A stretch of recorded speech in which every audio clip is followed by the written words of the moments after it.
Hi everyone, this is Edwin with Wood and Resin, and today I am going to attempt to make a large wall art piece out of a dead tree. I live in the middle of a burn scar, and I have access to 200 acres of burned trees. So the first step is finding the right tree. So I found my oak candidate here. This is a black oak tree. And this has a lot of features that really appeal to me. The main ones being it's got these bulbuses coming off the top of it.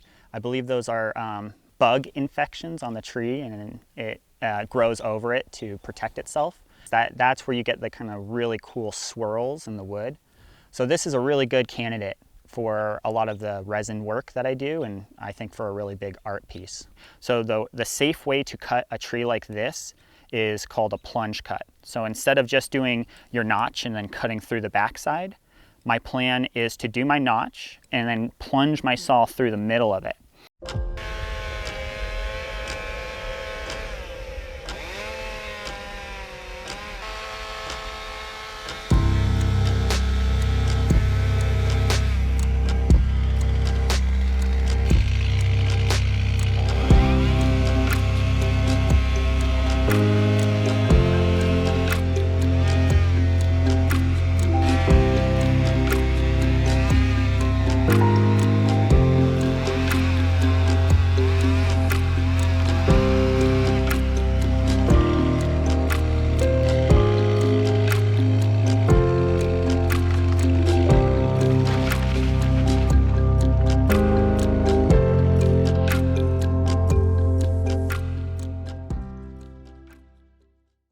Awesome.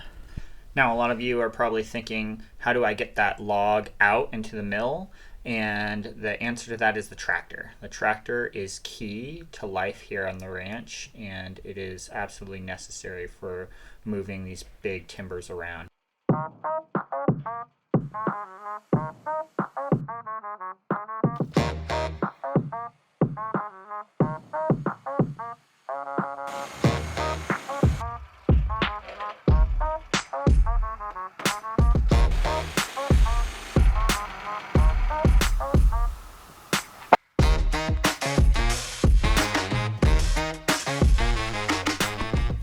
So after the wood is dry comes the next most important part of creating this art piece, and I have to choose the right material. And I've said this before, I'm not the artist, the wood is, and it really comes down to trying to find the pieces that have the expression that I'm really going for.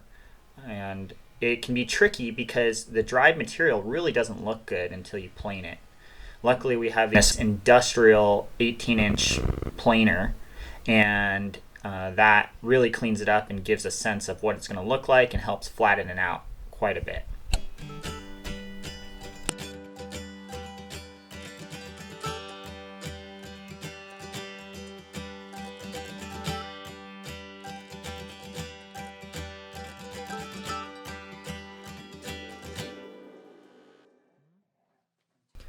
Once I got the boards flat, I could lay them out and really get a sense of what the art piece was going to look like. However, I was faced with another problem, and that was, how do I cut square when I have wild edges on top and bottom and make sure I have perfectly parallel pieces in the middle? So after sitting with that for a bit, the best conclusion I came with was actually a piece of plywood to gauge square.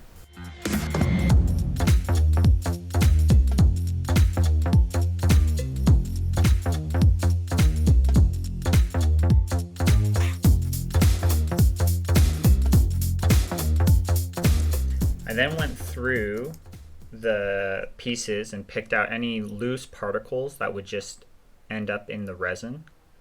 And I sanded the edges, again, just getting any major debris. Also, you can see Lupin was helping out here. And then after that, I had to make a form, or a table and a form. So I put together a table out of some 2x4s and then made a form out of just some MDMF. I used Tyvek tape for the walls, and then with the MDMF I just sprayed down with mold release spray. That stuff is really gross, so being outside and masked up is recommended. And then I brought the form and the pieces up to my resin room where I could pour in a dust-free environment. The challenge here was keeping the boards nice and flat and trying to figure out how I was going to maintain even pressure and not cause any seepage of resin to come out after I pour. Everything had to be carefully caulked and sealed, and I clamped down with, as you can see, the little Tyvek shims underneath the Tyvek blocks, because then that way if I do accidentally get resin on them, I can still pop them off.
So then I ended up with a large, beautiful piece here with one seal coat over everything, and I had to do the terrifying thing and cut right through it. I really resisted doing this because it was just such a beautiful large piece in itself, but it was always intended to be a triptych, a 3-piece wall art piece, and it makes more sense this way because it just moving the big piece around was just way too obnoxious. So this makes it reasonable to move around and hang.